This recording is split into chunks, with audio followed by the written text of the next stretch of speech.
Hi, this is Stuart Weems and welcome to the Investopoly podcast.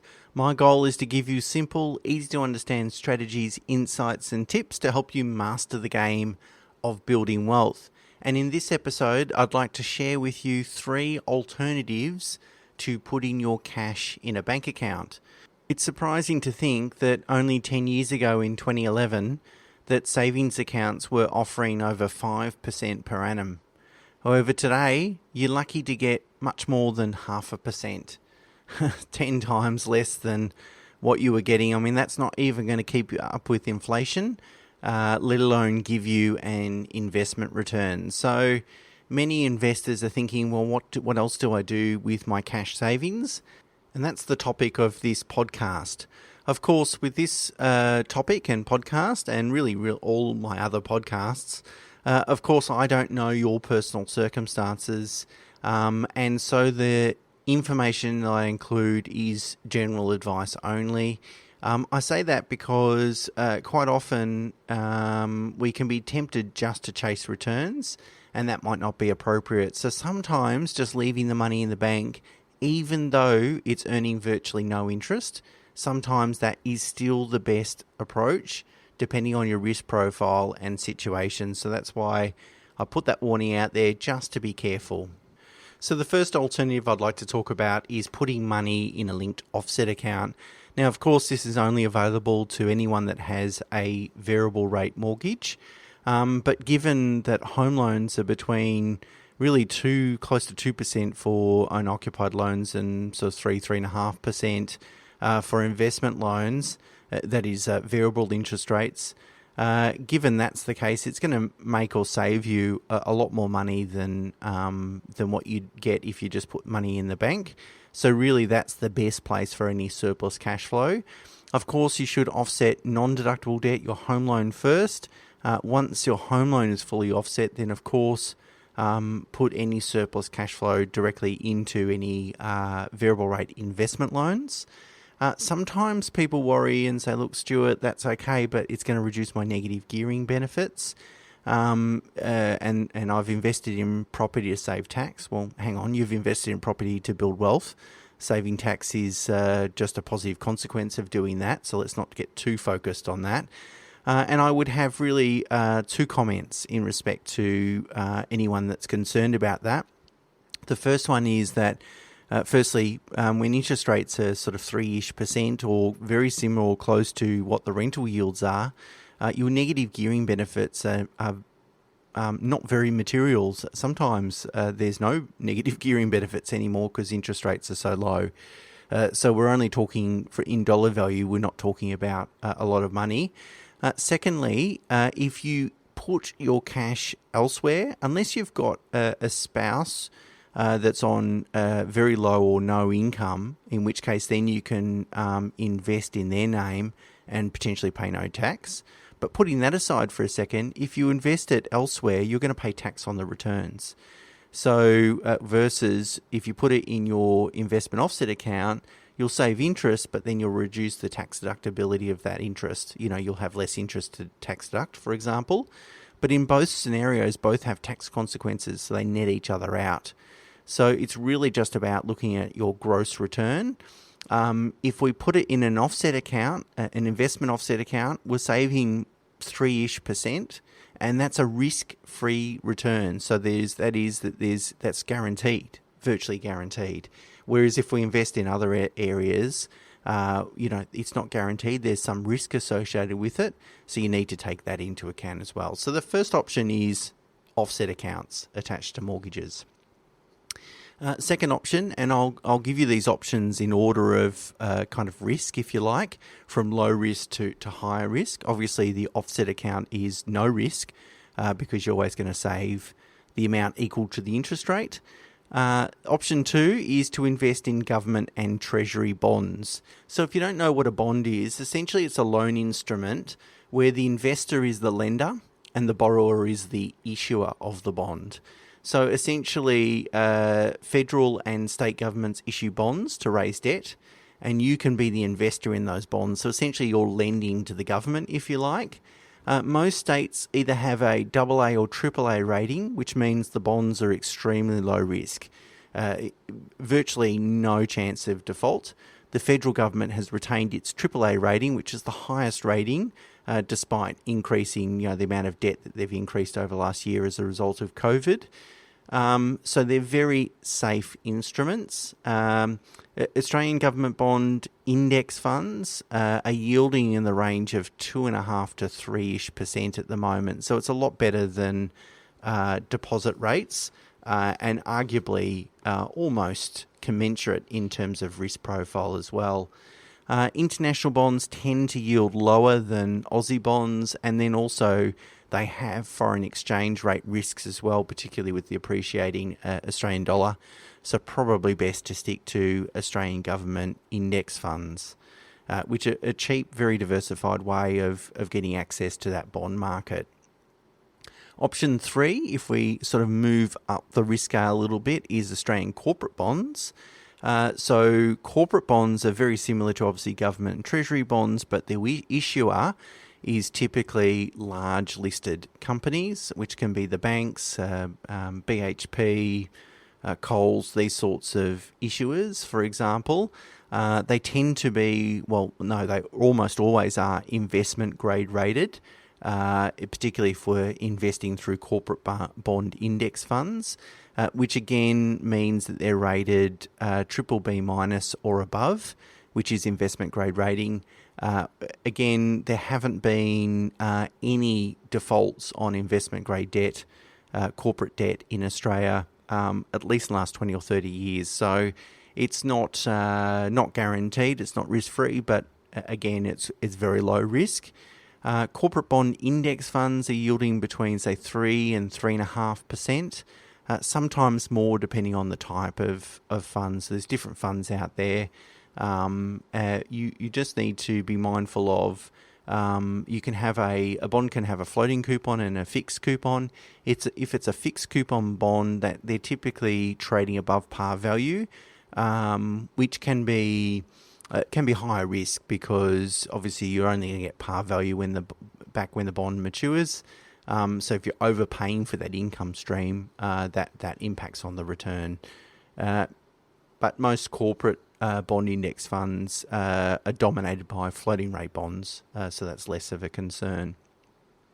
Option 4 is to invest in hybrid securities.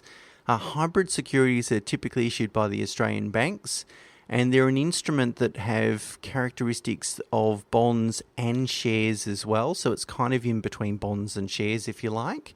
So, for example, there will be events in the contract that will trigger a conversion to shares to full equity, for example, if a bank's liquidity starts to become questionable, those sorts of things. So they're not pure fixed interest, so not pure bonds, and they're not pure equities either. But they pay a fixed return, typically tracking the bank bill swap rate. So they'll pay a fixed margin over and above the bank bill swap rate, which is close to zero now anyway. And the coupon, so the payment, the interest payment, if you like, is fully franked or tends to be fully franked. So it has some franking credits associated with it. So it improves the pre-tax return of that investment. I wouldn't recommend investing in hybrid securities directly. I mean, I almost never recommend investing in direct shares in any case anyway, but there are some actively managed hybrid funds that are quite good, and essentially what they look at is that they invest in hybrids that are so far away from any conversion or likely conversion to obviously reduce the portfolio's risk. And they'll look at at what valuation these securities are trading as well, and look for opportunities to kind of arbitrage the market a little bit. So it's a good way of not necessarily improving returns, although it does, but mostly managing the risk of the portfolio. In any case, actively managed hybrid funds are currently yielding about 3.5% as a gross pre-tax return. So sort of towards the upper end of corporate bonds, which was option 3. Option 4 is to invest in what's called real estate investment trust or infrastructure investments. So infrastructure, let's talk about that one first. That essentially involves in investing in listed businesses that operate high-cost assets such as toll roads, communication assets such as towers and so forth, airports, electrical systems, these very large kind of infrastructure assets. These investments typically generate predictable and stable income returns. And in a low interest rate environment, because they typically hold a reasonable amount of debt, they tend to perform really well as well. Of course, such assets have been impacted negatively by COVID, so the valuations of these assets have been impacted because, as you can imagine, as people aren't using toll roads as much, they're not travelling through airports and so forth, the income and, as a result, the attractiveness or the popularity, probably better explained, of those assets have been impacted. So I think they're good. They're certainly trading at good valuations at the moment and potentially have a little bit of capital upside as well. In terms of income, these assets tend to yield between 3 and 4%. Again, it's relatively predictable and stable sort of returns apart from an event like COVID. Although if you're investing in a fund that's very well diversified, obviously that lessens your concentration risk to things like the impact of COVID. But 3 to 4% for infrastructure. And then there's real estate investment trusts, which essentially invest in large real estate assets. They are often referred to as REITs, which is an acronym, REIT, obviously Real Estate Investment Trust. So I don't like to invest in Australian REITs, mainly because they have too much exposure to retail property. Even on a look-through basis, it tends to be a higher level, and I'm not sure I really want to have too much exposure to that sector. Whereas international REITs tend to be a lot more diversified. They'll be investing in holiday parks, resorts, these sorts of things. Again, some of these assets have been negatively impacted by COVID, and you would naturally be thinking, well, what about office, Stuart, with the work from home movement? Although I think that's been well and truly overstated. Well, again, if you have a really well diversified REIT, you're at least going to take some level of exposure to that sub-asset class, but not a significant one, which is important too, because everyone's full of predictions. As Buffett says, economists will fill your ears, but never your pockets. So everyone has predictions, but whether they're going to be right or wrong, well, mostly studies show that they're wrong. So we should just take a diversified approach in any case. Global REITs, depending on their hedging process and the tax consequences associated with that, tend to yield between 2 and 4%. I know that's a big range, but the good ones sort of closer to the upper end of that range. And lastly, option 6 is to invest in shares. And there are some exchange traded funds and index funds that focus on high yielding shares. So that is that they're investing primarily to chase dividends. Now, I guess a word of warning, if we're investing in shares to generate income, is firstly, nothing is guaranteed. There can be volatility in actually the share, so the profitability or payout ratios, as we're seeing with the banks, although I think they'll be back on track in the near future anyway. But these things can change. They're not predictable. And of course, also, as we're seeing through COVID, the value of your investment can change significantly as well.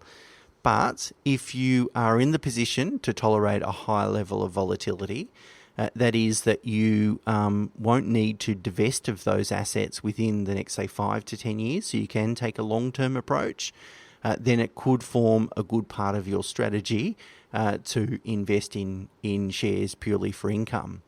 As I said, there are a number of low-cost index funds that focus on maximising dividend income and on a gross pre-tax level, so including imputation credits.